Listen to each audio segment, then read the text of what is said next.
Hello and welcome back to Perspectives. On today's show, we have our usual roundup of stories affecting the Sikh community around the world. And as the dust settles after the latest round of the Khalistan Referendum in Ottawa, we have some pictures and feedback on how the event went.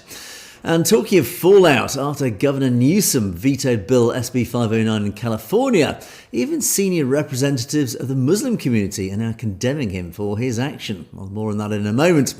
And we're often encouraging our audience to get more involved in grassroots activism. Well, the Sikh Coalition is now asking the Sangats around the US to take action now on 4 key issues. So do stay tuned to see how your single voice can actually make a difference. All that and more on today's show. But joining me, I'm delighted to say James is back in Canada. James Cousineau, welcome back, James. Well, it's always good to be back, and my apologies to those who missed me yesterday.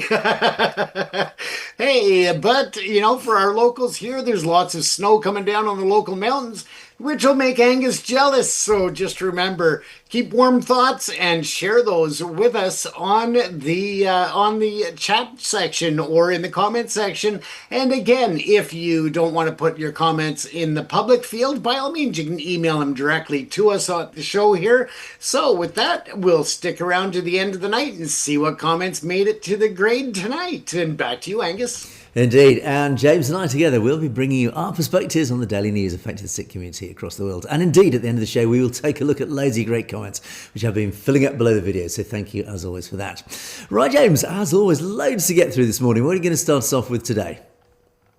Absolutely. And just for those viewers who might be a little confused here, it's between Canada and London, there's an 8-hour difference. So it's late at night for me, early in the morning for Angus. So we work together on the schedule. So that's why sometimes I'll say, I'll refer to it as nighttime because it's still late at night here in Metro Vancouver. But as we look around the world, whether it's in Angus's corner, my corner, or anywhere else, the UN has put out a big warning about AI and the prevalence or increase of cyber stalking and bullying and how that's leading to offline assaults and how it doesn't stop with just being online. Now, tomorrow will start the beginning of what they call the 16 days, and that is a campaign to raise awareness about the fuel or the surge in the attacks against women, and that is not just professional women, such as journalists and politicians and such, but also everyday women, where, as Angus and I have talked about before, they are the target of online hate and ridicule, as well as cyber stalking, bullying, and even as far as extortion, where the individuals or the perpetrators are taking the women's faces and superimposing them through AI or other software to put them in a position of a compromised position, we'll say. And with that, they try to extort them for many different things, and that can range from money or for more explicit images that are actually coming from the individual, with threats of these pictures that they've created being sent to employers, to family members. And I'm talking not just adult family members, I'm talking about their children. And in addition to that, they threaten to send them out to classmates and schools and all of this. So again, the intimidation and the fear that happens is just horrible. The UN is talking about it because they talk about the fact that only 40%, or actually less than 40% of countries, have any type of laws that protect women and others online when it comes to these areas of cyberbullying, cyber stalking, and online violence. And something else that they have actually found is that a lot of the AI programs that are being utilized to superimpose or make these questionable images of women are actually being trained by men, and that these same programs will not actually recognize a man to superimpose them on a naked body. And therefore, it shows how misogynistic and how biased it is in terms of the world of AI and how this is working. Now, some of the things that they've come up with, of course, is hiring more women in the world of AI training and programming is just one of the many, many different solutions that they've come up with. Because it's not about saying, okay, your software has to also make it accessible to do compromising photos of men that aren't real but look real. Instead, it's all about actually training the systems to recognize these types of actions and to stop them from being spread. And there's ways that the programming companies and the communities could be putting code in those images or videos that would automatically trigger algorithms so they couldn't be shared on Facebook, on all these different platforms that individuals are using around the world. So again, this is the 16 days, the start of it, in terms of raising more awareness. So the death toll of women, especially, and young girls, as a result of this type of behavior, they feel that their life is over. They feel that the humiliation is just too much to bear, and has really increased the number of suicides that are directly correlated to the cyber stalking. Now, if you look at the different legislation that's in the works, there are laws coming in Mexico, in Australia, the UK, the US. But again, the progress is very slow. And the other issue is that with the different criminal justice systems that take place and the foundation of such, it makes it more difficult to prosecute when it's across borders. And a lot of these cyber stalking and these type of extortion things are happening across borders, and that makes it very difficult.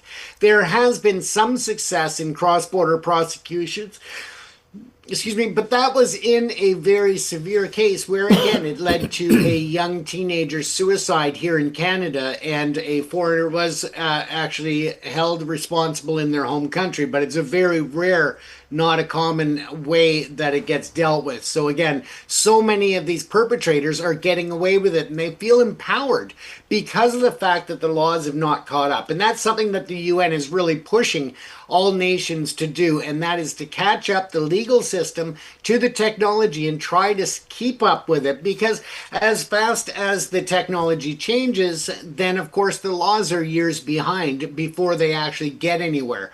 And that is a lot of bureaucracy, as well as a lot of negotiating, and just a lot of road bumps that hit there and prevent it from moving forward.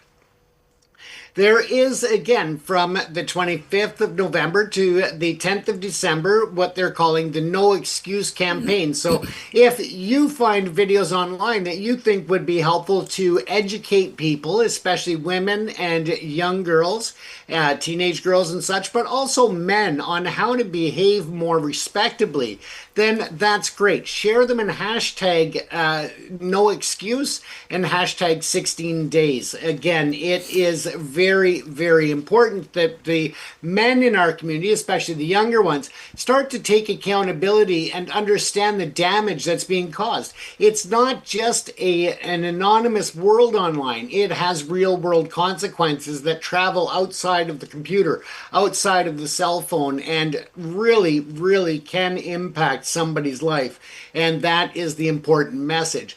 Now, there's what they call the manosphere, which is this real increase of these social media and influencers who are building up a base of young men who are being taught that misogyny and male dominance is okay, and that it is actually time for that to make a resurgence in the world. And we know that that is wrong, and we've got to counter that narrative. So again, if you're interested in more of that, you can find it on the United Nations website, un.org, and just hit the news section. You can find some great articles in that. But again, if you find things online that would help to educate others, then I encourage you over the next 16 days especially to use that hashtag and to share it openly with others, because it's a huge problem that is real world consequences. And the last thing we'd want to hear is, one of our viewers, or, maybe a parent of a child, or anybody. We don't want to see that happen. So again, let's be a part of the change for the positive. And by all means, put your comments in the comment section. Let us know what your thoughts are on this.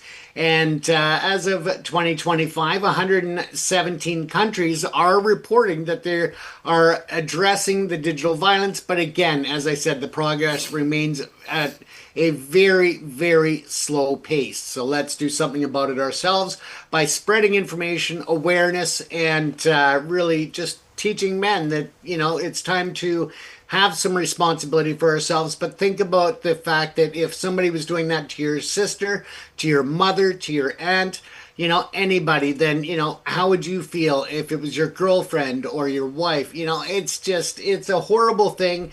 And it's also sad to see that the world is taking such a slow and nonchalant attitude towards it, especially when it comes to passing new laws. Now, with that said, as we talk about new laws, there are some changes that are going on yet once again. And this is in relation to the trucking industry. Because we have so many of our viewers or potential viewers that are either in the trucking industry, commercial drivers, owners, family members, and so forth, I thought that it was just important to remind all of those who are involved in the trucking industry that there are some major changes coming up as of January as well for the automated logbooks and your fleet management. Now, with that said, the different technology that's being used for the electronic logging devices and the hours of service, all of that, there's a bunch that have now been rejected or been canceled in terms of their viability for use. Now, there's a lot of trucking companies that are still using these platforms and this equipment. And the reason why they are pulling them is because of the fact that they don't properly register the hours of service for the drivers. They're not showing proper hours out of service. They're not showing proper in-service for the truck and the mileage and so forth. So there's different problems with different platforms, and they haven't been remediated to the level that they need to be to make the roads safer and to make those a useful tool for the trucking industry. As a result, what's happening is that the motor carriers that are using these electronic devices need to swap them out for ones that are approved. And of course, the problem is that people or companies have spent tens of thousands of dollars or more equipping their different tractors with the proper tools. And now they're finding out that these are no longer valid. That takes a lot of money out of the pockets of the owners or the operators. Unfortunately, there is not a big or a law that's in place that has teeth that'll go after these manufacturers and these tech companies that are in non-compliance. That means that the trucking companies or individuals themselves are going to be stuck fighting them in court. Now, let's move on to the important part, though, and that is that with this, the different trucking inspection agencies, whether that's going through the scales or inspection tools, all of those things, they've been instructed not to fine the owners or the drivers at this time. That will start after January of 2026 on the ones that are already suspended. Now, with this, it'll come in time that you will face automatic out of service. You will be fined for not logging your proper hours of service. All of these things that contribute to these classification of the safety of the trucking company or the driver through the different levels of reporting. This again is so important for the trucking industry that you need to understand that you have to be in compliance. Or if you find that your equipment is not eligible for the program or has been suspended from the program, you have to immediately go back to paper logbooks and paper inspection and hours of service. So that is very important that you have to revert to that. And then within a certain time frame, you have to update the equipment in the trucks to comply with the electronic data transmitters and logbooks. So again, it's very important to keep that in mind. Other things that can happen is that, again, as I said, if you're pulled out of service, then that's a huge costly issue, especially if you're carrying perishables, because that truck is now sitting and you've got to get another tractor out there to pull the trailer. It is a nightmare, as well as for drivers, because then they are stuck in a different city where there was no plan for that. So On-Time Logs Inc. is already suspended, and that was just recently here on November the 20th. And that is the On-Time Logs PT, so that is the transmitters and such. Next Parse LLC, FKA, so they're doing business under the device name Eldwise. And they also were just the other day. And then there's several others as well. So the replacement deadline is January 20th for the first two of 2026 and December 16th. So coming up very quickly for the Art Killam Inc. Product. So again, be very careful if you're operating any of these, and make sure the other ones have already been complied with, hopefully, because they are from last year. So again, with the changes of technology come the changes of liability. And that's where our industry, and I say that as our industry because I have a family interest in trucking as well. So that is very important to comply with. If you have any questions, contact your local DOT or Commercial Motor Carrier Commission and find out which equipment for the full list of what's been suspended, what's been pulled off the market, to ensure that you comply, because you don't want to get stuck with these costs without advance notice. And you can take those steps of going back to paper temporarily while you make the modifications and change the equipment. Once again, be careful out there. It's all about highway safety. And with that said, with the new laws coming in and the big crackdown in Canada and the US when it comes to the issue of the fraudulent licenses, faked experience sheets, all of that, and then the dirty training schools, the DOT is going to be checking a lot more over the next 6 months for the logbooks, whether that's for your pre-trip, whether it's your hours of service, whether it's for your distance traveled. All of these things are going to be looked at, and that includes, of course, the driver. When they get pulled into the scales or into the inspection station, the first thing they're going to be checking is driver's licenses to make sure they're not fraudulent. And they have the full support of the Sikh community, especially the trucking industry, where between 20 to 40%, depending on the region in North America, is handled by Sikh drivers. So again, they have a huge interest in the industry, where they want to get back to their families at the end of a long road trip as well. And when there are illegal operators out there, it puts everyone at risk. Over 20% of highway fatalities involve heavy commercial trucks, and therefore the emphasis on safety and proper training and proper licensing has really come to the fore when we've seen what we've talked about previous episodes about the fraud that's happening in Canada and throughout the US in relation to commercial driver's licenses. So again, just a reminder to those of our viewers and friends out there who are in the trucking industry to make sure that you are fully compliant, and make sure that you are checking to make sure that your equipment is certified and qualified and has not been recalled. So because it was certified when you had it installed doesn't mean that it still remains certified. They could have been pulled. So just keep up to date on that. Save yourself the money, the hassles, and the headaches. That's all I can say. We just wanted to make sure that we got that information out to you and share it with others as well within the industry. We want to make sure everybody is safe out there on the highways. And finally, just a quick story. Huge news in the entertainment world, especially when it comes to Bollywood. A an actor who has been in the industry for over 60 years and was acting in over 300 movies, has passed away. At the age of 89 years old, Dharmendra Deol has passed, and he apparently has been battling some health issues over the last month. He was in and out of hospital, but he has just passed away yesterday. And, I just want to bring that to the audience here because he is from Punjab and he went to Mumbai at a very early age. And in doing so, he started in his first movie in 1960.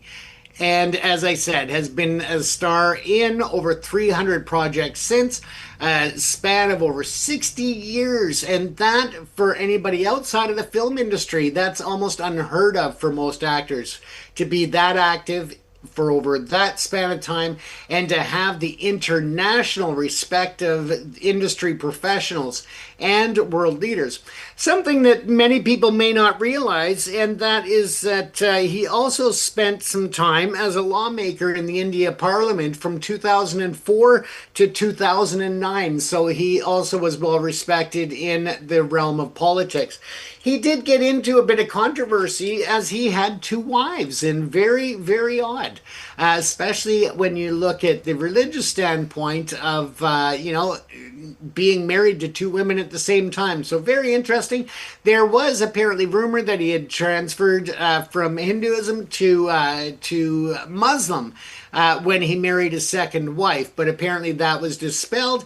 And again, so he had a bit of controversy in his life, but at the end of the day, he was very well respected as an actor, entertainer, and for his work within the Indian Parliament as well. So our best wishes to his family, and he has, I believe it's 6 children that he's left behind. But again, at the age of 89, I'm sure they're not children. They are his kids, but not young children. With that, Angus, I'll send it back to you because I know, with you and your 12 kids, you make him look, an amateur. I think, he certainly had a good innings. And there's lots of jokes to be had about having 2 wives and being a glutton for punishment, etc. But let's not go there. That, which actually is quite a useful link on that sort of sexist, misogynist sort of joke into the United Nations initiative, which I find actually quite interesting. And this is great to see because, and for those of you who watched my podcast last week with Deepa Singh of Sikh Youth UK, it's very relevant to this. Women are very, very vulnerable to the world and always have been. They are, part of our society that have always found themselves the victims of men's games and anger and men's everything. And unfortunately, in less civilized societies, they tend to be exploited to terrible degrees. And there's an interesting statistic in that United Nations report of femicide, murder of women, is that I think it's one woman every 10 minutes is murdered in this world, which is a horrendous statistic. But that does really highlight the sort of the issues that we're talking about. And Deepa Singh in our podcast last week, we talked about how women have been particularly targeted in the current rise in hate crime here in the UK, but it's not just here in the UK. We do know it's the same in Europe and North America and other parts of the world. Is that because they are physically the weaker sex, they are obviously then an easier target for the sort of the more cowardly men who then want to express their anger and take out their anger. So unfortunately, it has created this terrible situation where not just even in uncivilized societies and third world countries, women are exploited and are the victims of this. It's also happening here in Western democracies, which again is pretty unforgivable when we are supposed to be civilized societies. And one of the key attractions of Sikhi is its treatment of women. Women are treated utterly 100% equally and have always been done so since the very foundations of the religion, even unlike at the time the British Empire, which did not treat its women with equal dignity and equal respect. So Sikh has always been centuries ahead of its time, and therefore, which is why it actually has to be classed as one of the more civilized religions on this planet. I think there was an interesting twist to this tale as well, because You referred there, James, in your report to how there is this rise of these sort of misogynistic men online now, who are gathering these sort of these forces of young men who are now turning against women and turning against the female sex, and taking misogyny and sexism to these extremes. Now, there is a reason behind a lot of this, which I find quite disturbing. And ironically, and it's very similar to other issues like this, racism, ironically, is linked to this whole concept. It is when we refer to sexism and misogyny, there's been a huge rise in feminism, certainly in the West, over the last few decades. Now, that is no bad thing. It means that women have actually fought their way through tooth and nail to be treated as equals in our society.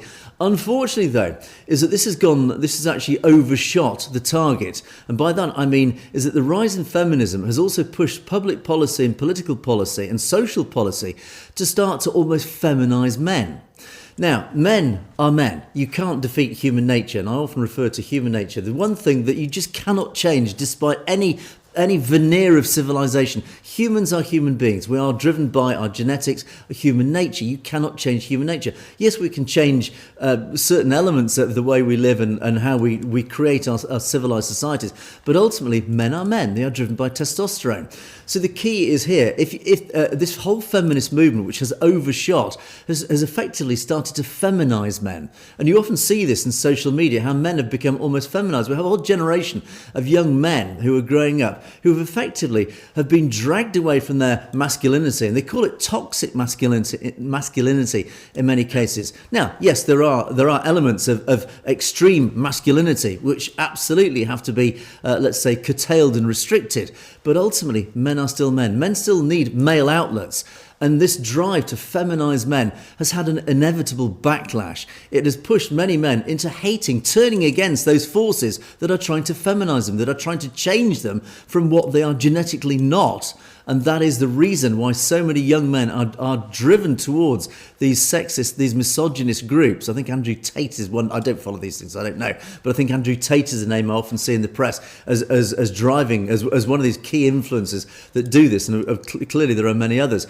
And the reason that young men are flocking to these banners is because they are facing these huge forces from the feminist side. And usually it's these left-wing, it's the left-wing extremists, the do-gooders often as they're referred to, that are sadly driving this. And it's been the same with things like racism, immigration, the trans movement, all these sorts of things, where they've overshot. They've come with good intentions to treat everybody as equals, but they've actually overshot it and they've driven it too hard, too fast, too much, and the backlash actually then proves counterproductive. And that's exactly, unfortunately, what's happened here, is that there has been a rise in misogyny and sexism from certain elements of the male society because they have been pushed by these same forces into, you must treat women not just equally, but you must actually elevate women above. And in fact, you're making women superior to men. So, of course, the natural backlash of that is, well, no, and they're pushing back. So that is the reason, sadly, in this is particularly in the Western democracies. This is why we're seeing the rise of this in Western democracies.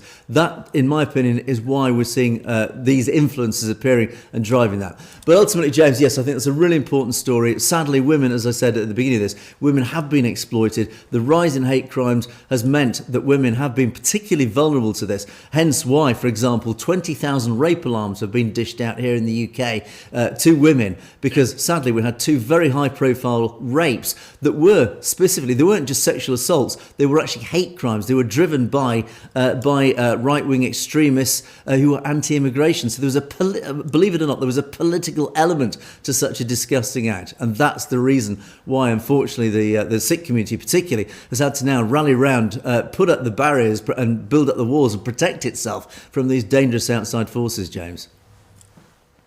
Absolutely, and you bring up a very good point in terms of the backlash or the pushback, I should say, and that's something that we see online. We see, a lot of a lot of what we would say being gentlemen. I mean, you hold the door open for a lady. Sometimes you get the funny look, like, almost like you're a creep, or, you're doing something wrong, and here you're just doing it as a gentleman to hold the door open for someone. And, and it comes back at you. So again, I think that there's also that reality as well, that men are worried about trying to be meant or just be a gentleman, or show, as they say, chivalry is long dead now, Angus. And that's an interesting point, actually, gents, because I totally agree with you on that. Is that you and I come from a generation where we were taught to hold the door open for ladies. It just comes naturally. I don't do it because because I'm told to do it. I just do it almost instinctively, because I just feel that is the right thing to do, because that is what we were trained to do. And if a woman turned around and called me sexist for doing it, I'd go, whoa, no. As always, though, the common sense approach is that it's in the middle of this. We have these two extremes. We have extreme misogyny with extreme feminism. No, all of us, most of us in our society just want that middle ground, that common sense approach. Well, we're all equal. Let's just treat each other equally, and that's really the way forward. So, anyway, Jez, let's move on. Treating each other with respect. It is what it all comes down to. And exactly that. Unfortunately, it's just getting so whitewashed now, in terms of, you're almost afraid to be, polite and courteous and say hello to people, because they look at you like, oh my gosh, she said hello, that's sexual harassment, or, that's threatening, or whatever. It's just gotten too far now. Indeed, absolutely. It's people being offended, because everybody's offended by everything these days. So let's just get back to good old common sense, good old fashioned common sense, which sadly seems to have been dissolved from our society. Anyway, Jez, let's move on. And believe me, if I want to offend somebody, I'm very good at that too. I come from an era where that was not an issue. Absolutely, the good old days. But anyway, let's not dwell on that. Let's move on now to the future, and indeed, of course, the weekend saw the Khalistan Referendum. I'm going to play some pictures in the background. But let me just turn the volume down there. There we go. So some pictures in the background whilst I talk about this wonderful turnout over the weekend in Ottawa. Over 53,000 apparently people turned up, coming from Ontario, Alberta, BC and Quebec. They all converged on Ottawa to cast their ballots in the latest iteration of the referendum. Well done to everybody there. Now, the Sikhs for Justice, who organised this, they declared the date, 23rd of November, as Canada's referendum on Khalistan. And they also questioned at the time the Carney government for holding its G20 meeting with Narendra Modi on the same day, despite Canada's own security agencies, CSIS, etc., publicly warning that the Modi government is linked to various transnational oppression plots, including assassinations, etc. Anyway, but Sikh voters, and I have to say, well done to all those who turned up. The 53,000 odd who turned up, they stood in long lines, up to apparently 2 kilometre long lines, despite, look at that weather, horrible. I mean, we do know in the democratic West that whenever the weather's bad, turnout tends to be very low, because for obvious reasons. And yet, despite the freezing temperatures, snow, icy winds, everybody turned up. Newborn children, apparently, seniors using walkers, families, they all turned up and formed these 2 kilometre lines in queues. So well done to them, standing out there in the freezing cold. And apparently thousands were still waiting at 3 o'clock when they closed. The thing was supposed to be officially closed, and yet they did actually keep it open just to allow those who still hadn't cast their ballot to cast their ballots. Now, Gurpatwant Singh Pannoon, who's one of the co-founders of Sikhs for Justice, he addressed the voters during the day via satellite, and he stated that 41 years after the 1984 genocide, the Modi government is now committing econicide against Punjab, as he called it. And indeed, we've talked about that a lot in many of my podcasts. And he stated, quote, history shows Indira Gandhi ultimately faced the political consequences of her actions. And the democratic way forward today is the political death, not the assassination of Modi's policies, achieved through ballots, international accountability, and the continued rise of the Khalistan movement. Now, notice there his words were chosen very carefully. He did refer to the actual assassination of Indira Gandhi, obviously as an act of vengeance against Operation Blue Star. But he said that the democratic way forward today is the political death, not the assassination of Modi's politics. As he often says, it's ballots, not bullets, is his key phrase. So, also, apparently, when the voters left the voting booth, they were all asked a question. I have to say it's slightly a rhetorical question. Do you agree with the Carney government opening trade talks with India, without accountability for Shahid Nijad's assassination. And apparently the overwhelming and unanimous answer was no. But I say it's a rhetorical question. I'll be astonished if anybody actually said yes in that anyway. I think you're preaching to a bit of an audience there who are already converted to that answer anyway. But there you go. And anyway, so Sikhs for Justice said the overwhelming turnout was both a vote for the independence of Punjab from Indian occupation and a clear message that Canadian Sikhs do not support the Carney government's engagement with India. So there you go, James. I think fantastic look at that. As I say, it looks a horrible day. Well done to all those who turned out. It must have been horrible standing out there in the freezing cold. But 53,000 turned up. A great day, I would say. Absolutely. Look at all those smiles, Angus. Everybody's just so excited and appreciative to have the opportunity to cast their ballot. And remember, they are free to cast their ballot, yes or no. It's not that everybody there is saying yes to Khalistan. Some may vote no, but overwhelmingly, I think that it's a positive sign, and I think overwhelming also that we know where most people were casting those ballots in favor of. And, of course, Ottawa, Canada's capital, the home to all our major federal politics. And this image here just shows that there is a snowball's chance in hell. Well, I think with all those politicians, that's Ottawa. Yeah, well, I think the outcome of of yesterday's referendum is probably clear. Looking at that wonderful sea of Khalistan flags, there you go. And I think it's pretty obvious that most people turning out there where their loyalties lie. So well done to everybody there, and fabulous turnout. And how nice to see all those lovely Khalistan flags flying their glorious colours down that long snake of people, 53,000. So well done everybody in Ottawa and the region for turning out for that. Right, James, let's move on now. So I've got still quite a bit to get through this morning, and I'm going to talk about SB 509. Now, we do know, as we reported some weeks ago now, that Governor Gavin Newsom of California vetoed this bill, SB 509. SB 509 was this bill that was going through, and it had huge support, multilateral support from so many different organisations, different ethnic communities, different religious backgrounds, different religious organisations. They said this bill is a very good thing. This bill, as we do know, it was all about helping the law enforcement and state agencies in California to train their personnel on how to deal with transnational oppression, how to recognise it, how to deal with it, inserting policies, etc., to obviously combat it, recognise it, and do things about it. Unfortunately, despite the fact that it was almost unanimously, I won't say it was totally unanimously, it was almost unanimously supported by society in California. It didn't pass, and the reason is, we believe, and it's pretty obvious, is that there were opposers to the bill, and essentially they were Hindutva organisations, or people representing Hindutva, or people influenced and manipulated by Hindutva. And it is very clear that Governor Newsom himself clearly was a victim of manipulation from Indian Hindutva forces, sadly. Now, I just want to quickly flash through a report or an article that was written by Mohammed Jawad. That's appeared in the public domain now. Now, Mohammed Javad is the national president of the Indian American Muslim Council. So it's not just the Sikh community that actually were up in arms, metaphorically speaking, about this veto and saying how outrageous it was. And indeed, it's come from many other quarters. It's also the Islamic community has stood up and said, no, this was really, really wrong. And Mohammed Javad has written this article. And I'll just quickly flash through the key points of this. A lot of it, yes, I mean, it mirrors a lot of what we've been saying. But he said the decision was a missed opportunity to help Californians feel safe, especially the state's sizable South Asian community, which for years has, of course, faced intimidation and transnational oppression. A quarter of the world's governments, this is an important statistic, a quarter of the world's governments use repressive tactics to silence critics living outside their borders. Now, this includes Saudi Arabia, Iran and China.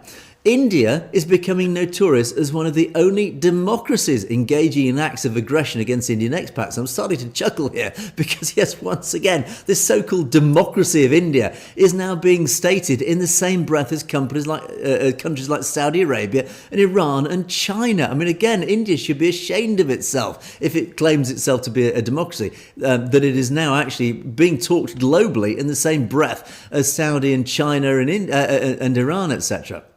Now, the BJP, as we often say, it's long relied on intimidation, violence to silence dissent within its borders. And then he talks about Hardeep Singh Jar, Gurpatwant Singh Panoon, the attempted assassinations. Now, he says the members of the Indian diaspora in the US, particularly Sikhs, Muslims and Dalits, the lower caste Dalits, they have been attacked, intimidated, harassed, including things like they've been denied visas or had their overseas citizens of India cards revoked as political retaliation. So the Indian government has deliberately targeted these communities using fairly nefarious and fairly unfair tactics, using these tactics that are stemmed from the consulates. And he mentions the consulates in a moment, which I'll talk about.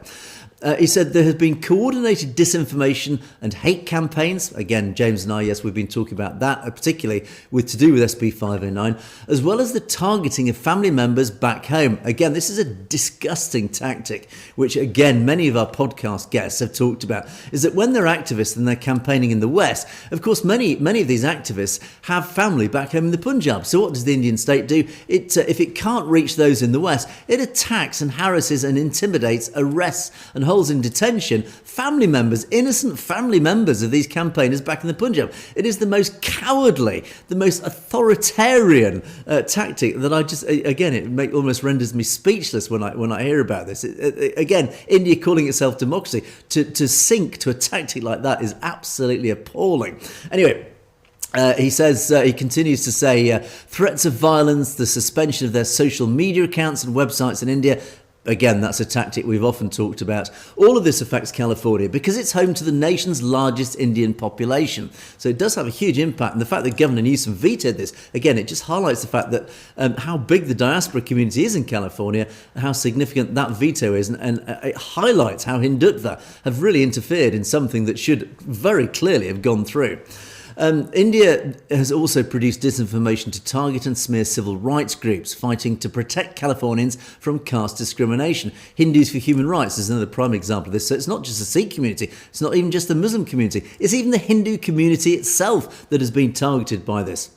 Now, the consulate, as I referred to earlier, the consulates have weaponised their operation to target these communities. For example, they've sought to restrict travel rights of critics of the Modi government, at times ordering the deportation of American citizens from India and sharing intelligence gathered on US-based individuals with Indian authorities. So we do know that the consulates are used as operating platforms for RAW and the intelligence agencies of India to go out and identify their targets, particularly Khalistanis, and report back through the consulate infrastructure back to India and pass that intelligence back to RAW.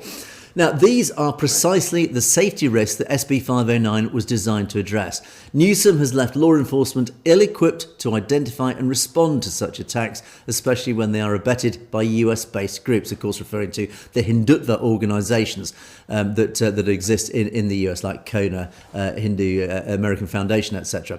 Newsom's decision sends a troubling message about the state's commitment to safety and accountability. So there you go, James. I think, we're all united in condemning Governor Newsom for vetoing this bill. We do know why he's done it. He just basically came under pressure from Hindutva, and it's a sad indictment, and it just implies very clearly that Hindutva is now literally influencing US legal policy. And what concerns me, Angus, about this is we were talking about AI just a little while ago, and the influence that online research for some of these politicians, when they are not taking the time to actually study and look at the statistics that are provided by official sources, and instead doing basic research online, going, oh, well, this isn't such an important issue, because they are getting biased results from all of those bots and those false propaganda machines that are just feeding that information online. So again, it's part of what I call, the lazy tech, and that is people just being lazy, looking at online reports and deciding for themselves that, this looks like it's credible, but it's not. They're not going to the right sources and actually looking at the details, and the devil is always in the details, Angus. It is indeed. You're absolutely right. And then I'm just going to, as a final story, I'm just going to flick through. I talk regularly about grassroots activism. It really does have an impact, and as we've often demonstrated, how it can really, with these united voices, really change policies by pressuring these issues up through the political chain, up to those decision makers policymakers who then have no choice but to take note of it. And the Sikh Coalition in the United States has just launched a new initiative, just trying to encourage more people to get involved, particularly to focus on, at least to try and unite the voices behind 4 key issues. And they've launched this initiative to appeal to all the Sangha out in the United States, as they call it, take action, swipe for 4 new campaigns to engage your elected officials in Congress. So this is designed to very simply, to make life very easy for you out there in the audience, particularly for the US. Get on your mobile phones, get onto their website, and it allows you very easily to get involved. You don't even really need to sort of get off your backside and do too much. You need to take to the streets, although please do at every opportunity you can. But here you can just get online and take action, and specifically, again, just to make it easier, let's just focus on 4 key issues. Let's try and push these through by pressuring our political representatives, who in turn will then start pressuring the actual decision makers on this. So, as they say, take action, swipe for 4 new campaigns. And these are: tell your representative, co-sponsor the Sikh genocide resolution. Yes, indeed, this is the new resolution that's been talked about, that's been pushed through now to recognise at federal level the Sikh genocide from 1984. The next one is, again, very relevant this. Urge your elected officials not to meet with RSS-affiliated lobbyists. And again, we talk regularly about how the Hindutva forces are well and truly infiltrating many organisations, whether it's academia, whether it's industry, whether it's politics. The RSS and their Hindutva forces are very much out there and trying to influence anybody in politics, in law enforcement, in academia, etc. So, in other words, tell your political representatives, be aware that you are very vulnerable to these RSS forces. They are trying to lobby you. They're trying to manipulate you and change your opinion. And I'll specifically aim that at Governor Newsom, Mr. Newsom. Please be aware of that, as clearly you've been manipulated by that. Tell your elected officials, support the Religious Workforce Protection Act. Now, this is a very detailed, specific act. We don't have time to go into detail, but basically it's all about non-immigration status. It's extending non-immigration status, and it's allowing those who've entered the United States in recent years to still continue to look for work or gain work, even if their immigration status hasn't actually been satisfied or cleared or clarified or whatever. So yes, support the Religious Workforce Protection Act. And take action. Tell your elected officials, support the Protecting Sensitive Locations Act. And then finally, it says, it shows up a link. Visit the link below, pick a campaign, enter your info, then just simply press sign up, send the pre-written letter to your elected officials in Congress. And there you go. That's how easy it is. Taking action on campaigns is easy, according to the Sikh Coalition. Indeed it is, James. These do have an effect. Please, if you're in the US, get on the Sikh Coalition's website, sign up, support these issues, because yes, even your single voice can genuinely make a difference. It can make an impact, James.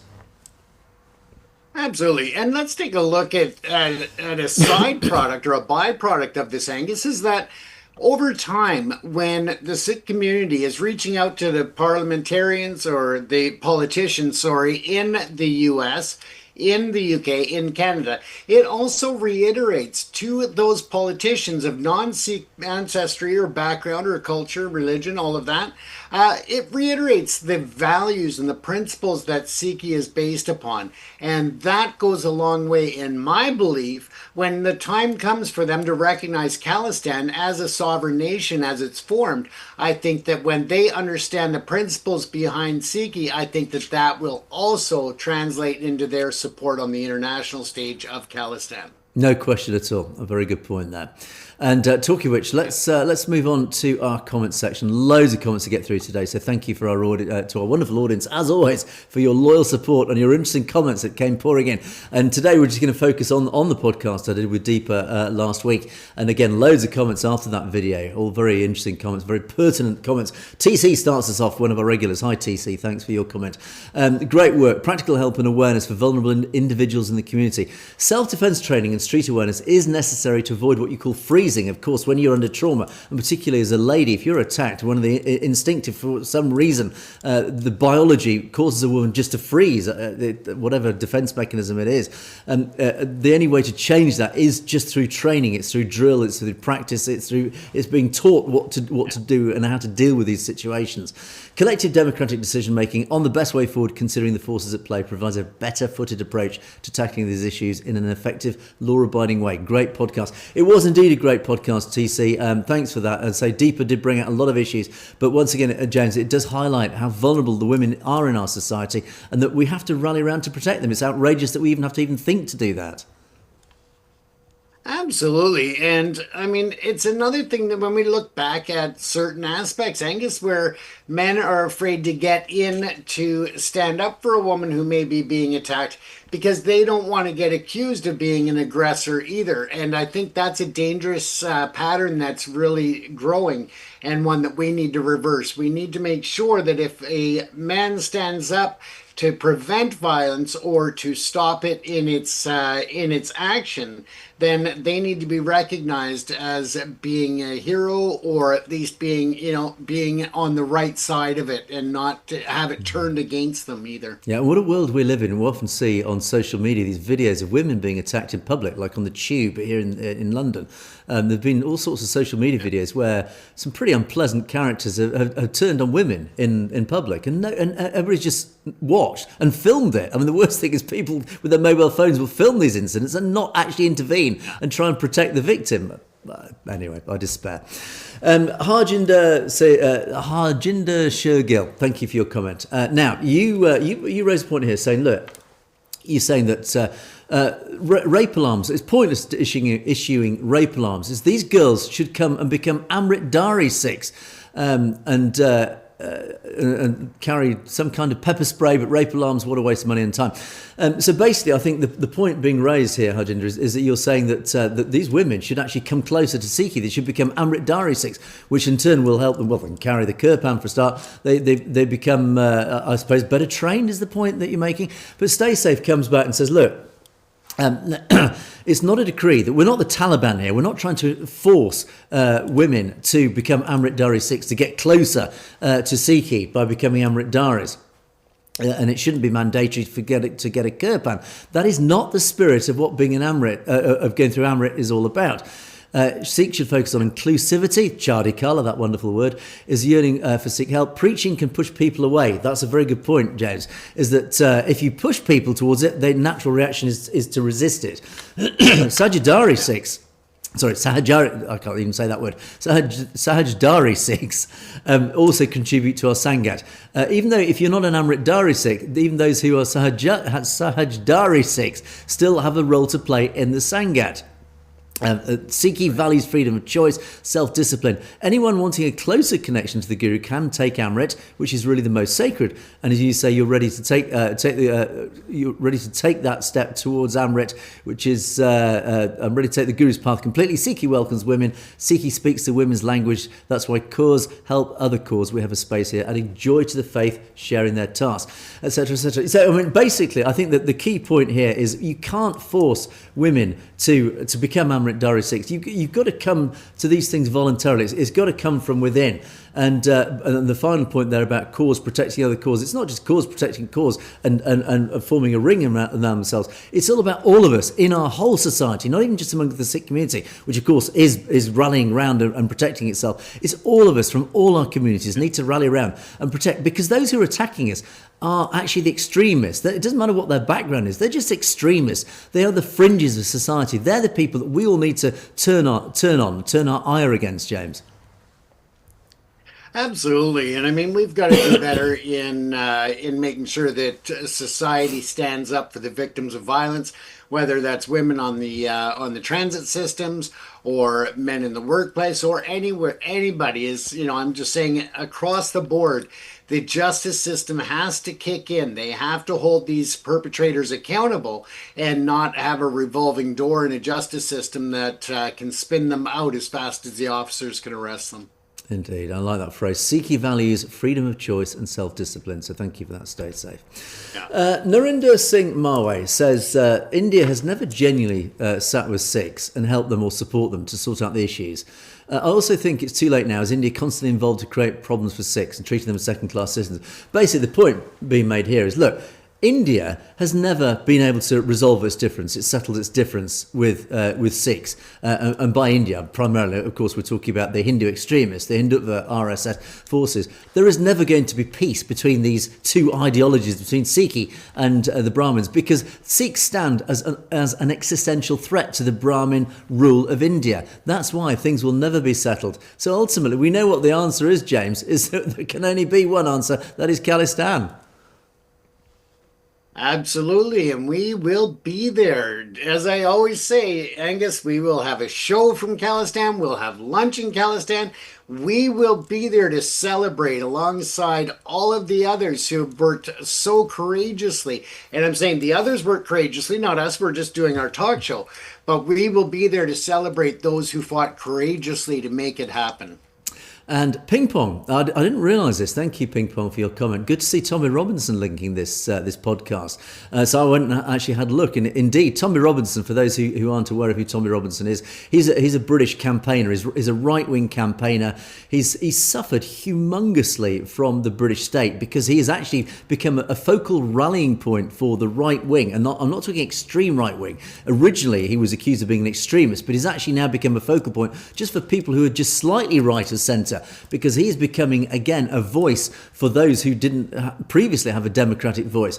And people are rallying behind him. And as a result of that, the British establishment is scared of him. And as a result, they are turning on Tommy Robinson and doing literally everything they can, almost to the point of becoming almost India in its treatment of Tommy Robinson, and how India treated Amritpal Singh. They are doing effectively the same with Tommy Robinson. I'm ashamed, actually, to sometimes say that we in the UK are a democracy and we follow the rule of law. We only need to see what's happened to Tommy Robinson and I'm not pinning my colours on Tommy Robinson's flag. I'm just saying, as an individual, him being targeted by the British state and the British establishment is very concerning. I don't care what his politics are. The fact that any individual has become a target of the British state in the way that he has, that almost flouts the rule of law, is very concerning. But anyway, that's a side issue.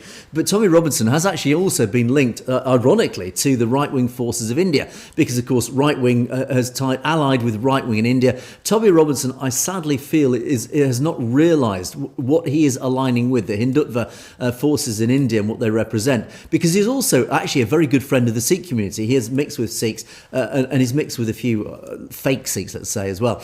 And he's become a bit of sadly a bit of a tool, a puppet, and has been manipulated by all the forces in this. But anyway, long story short, Tommy Robinson actually saw this interview and has actually linked it and shared it. Now, what is particularly interesting, and I talked about this in yesterday's show when James, you weren't here, what is particularly interesting about this, that I did want to talk about, is that all the comments, hundreds of comments under this link in Tommy Robinson's profile is not banned in India, of course, for the reasons that he's allied with the right wing. And so, of course, all the Hindutva forces saw my interview with Deepa.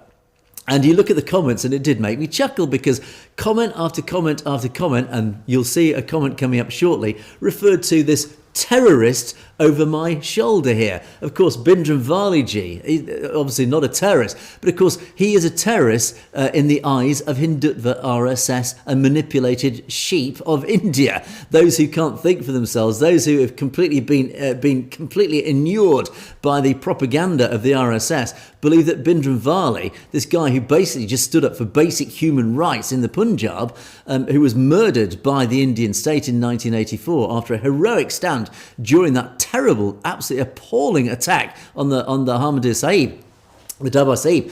They referred to him as a terrorist. The guy wasn't a terrorist. He was simply standing up for his basic human rights. But anyway, yes, loads and loads and loads of comments talking about Bindran Valiji, etc., etc. And it was interesting then, James, because it highlighted the very fact that we are banned in India. And sadly, I couldn't respond to all these comments, much as I wanted to say, well, why do you think Satluj TV is banned in India? Do you think you are living in a democracy where the truth, you are actually being hidden from the truth? You're not allowed to hear the truth. You're not allowed to hear the other side of the story. You are being spoon-fed this narrative from your government, this one-sided narrative, which is completely manipulated, untrue, the untruth, and yet you stand up and you parrot all this propaganda when you actually have no idea really of how you are being manipulated, etc., etc. So there you go, James. It was quite an interesting link to see that from Tommy Robinson. It is, and I've heard you speak of Tommy Robinson before. I've seen a bit of news about this individual, but I really don't know a whole lot about him beyond that. And we don't hear a lot about him here in Canada. So, And again, as I say, just to reiterate the point, I don't care what his politics are, whether he's a far left extremist or a far right extremist. The fact that he's being targeted by the British establishment, firstly, implies that how scared the establishment is of him, but it's the methods they've been using to try and silence him. And these are methods, frankly, that belong in India, which in turn belong in China or Russia. And it's absolutely appalling for a country that believes in freedom of speech. I don't, I might not agree with you, but I will fight to the death to defend your right to say what you believe. That's the key that we should all align behind. Here we go. Critics Corner. Finally, at last, Critics Corner. And again, this comes back to the Tommy Robinson point, and I did actually make this point in yesterday's show. The reason why Critics Corner is such a rarity these days is because simply we are banned in India. Is because if we were broadcast in India, we would have probably 2 million subscribers. Our videos would get hundreds of thousands, if not millions of views. But in turn, we would also get pages and pages of Hindutva rude comments.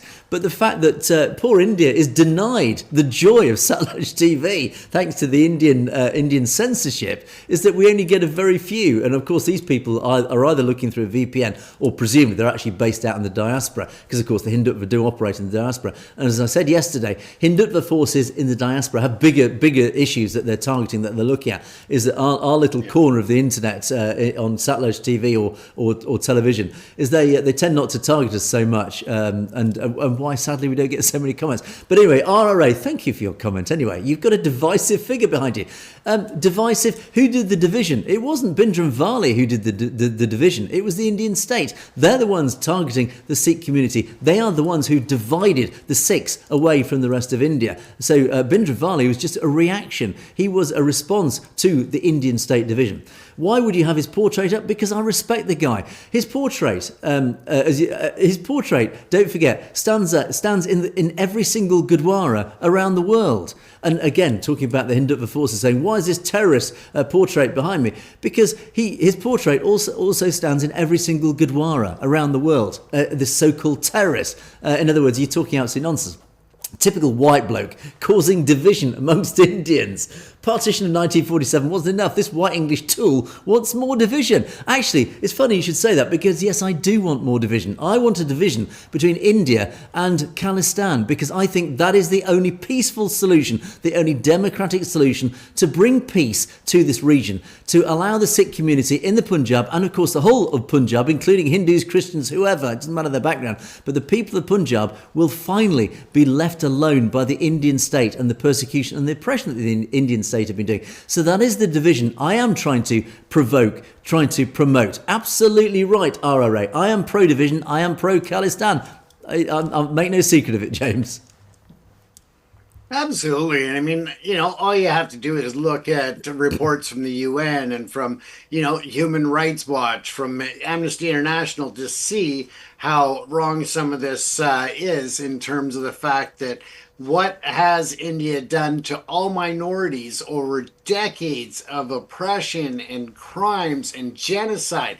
I mean, the facts are the facts, and that's the reality of it. And just to pick up on the other comment there, typical white bloke causing division amongst Indians. No, I'm not actually. If you are a regular viewer of our show, we are great lovers of India. We're not trying to divide India. We're just, the other division we're trying to create is the division between the majority of Indians and the Sikh community against the Hindutva RSS forces, the extremists, the nationalist extremists of India. They are your enemy, they are our enemy. We are all united, including the people of India, against these people who are holding ordinary Indians essentially in a straitjacket of the caste system. And there's only one people who benefit from that. That is the upper caste Brahmins. That is the other division that I, as a white bloke, are trying to highlight and promote and make you aware of that. So unfortunately, RRA, I would suggest, thank you very much for your comment, but please open your eyes, listen to what is actually going on out there. It might broaden your horizons a little, but thank you anyway. We do appreciate the revival of Critics Corner. And finally, we must rush on now because we're running out of time. Satbachan Singh, thank you for your comment. Always nice to hear the truth about the news from the Truth Teller twins. Well, that's what we're here for, James. We're here to tell the truth. And, we could almost be triplets with this size, but And ready I'll count as two. ready upon ready. Thank you to all of the team and all the Sikh temples. Well, yeah, indeed. And thank you to our audience, as always. And as the last few comments, Harry saying, Bajik Kaur, stay safe. The Sat Sri Akals from everybody, lots of emojis. And Gurbaj Singh gets the final sign off of the day. Waheguru Ji Ka Khalsa, Waheguru Ji Ka Fateh. Khalistan Zindabad. A great sign off as always, James. Absolutely. And we appreciate it for everybody, for all of the comments and even the Critics Corner. We love the comments. We appreciate you taking the time to interact with us. So thank you to all of you. Indeed. Thanks very much for all your comments. Do keep them coming. Do let us know anything you'd like us to talk about. Do let us know in the comments, or indeed in across our email message at satlugetv.com, where you can talk to James and myself directly. But that's it for another day. Thanks so much for watching. It's a goodbye from me. It is a goodbye from James. Stay safe, everyone. You have, of course, been watching Perspectives. We will see you next time.